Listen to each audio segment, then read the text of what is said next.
बॉलीवुड की गुड़िया कही जाने वाली दिव्या भारती के लिए कहा जाता है कि वे कभी भी एक्ट्रेस नहीं बनना चाहती थी।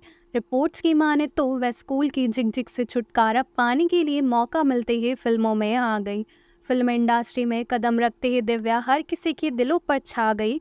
दिव्या ने 1990 में तमिल फिल्म नीला पनाई से अपने करियर की शुरुआत की और देखते ही देखते उन्हें कई बड़ी फिल्मों के ऑफर्स मिलने लगे।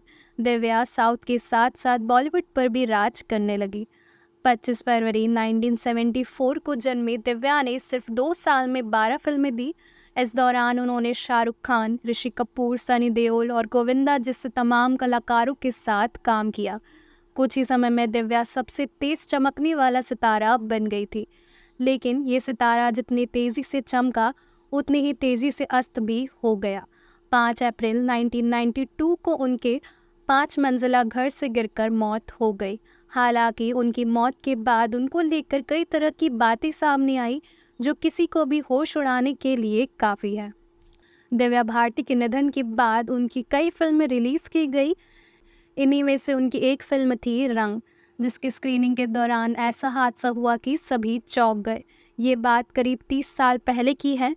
इस फिल्म में दिव्या के साथ आयशा जुल्ला ने भी काम किया था। एक्ट्रेस ने एक बार बीबीसी के दिए गए एक इंटरव्यू में फिल्म की स्क्रीनिंग के दौरान हुए इस डरावने हादसे का खुलासा किया था। उन्होंने बताया कि दिव्या के निधन के बाद रंग का ट्रायल चल रहा था। क्योंकि उस समय एक्ट्रेस की मौत को कुछ ही दिन बीते थे, इसलिए ट्रायल में बॉलीवुड की तमाम हस्तियां पहुंची। आयशा ने बताया कि हॉल पूरी तरह से भरा हुआ था। फिल्म शुरू हुई, सभी स्क्रीन पर दिव्या के पहले सीन का बेसब्री से इंतजार कर रहे थे। कुछ देर बाद दिव्या का एंट्री सीन आया, जिसमें वे कार में आती है और ब्रेक लगाती है। लेकिन जैसे ही स्क्रीन पर दिव्या ने अपने सीन में कार में ब्रेक लगाई, अचानक हॉल में एक इलेक्ट्रिक शॉक हुआ। एक चिंगारी निकलती है और स्क्रीन टूटकर गिर जाती है। लाइट चली जाती है और पूरे हॉल में अचानक से बिल्कुल अंधेरा छा जाता है। लोग इस हादसे से इतना डर जाते हैं कि चीखने चिल्लाने लगते हैं। आयशा ने बताया कि ये पहली बार था जब किसी फिल्म की स्क्रीनिंग के दौरान इस तरह का हादसा हुआ था। इस घटना के बाद तो लोगों ने बहुत सी बातें बनाना शुरू कर दी थी।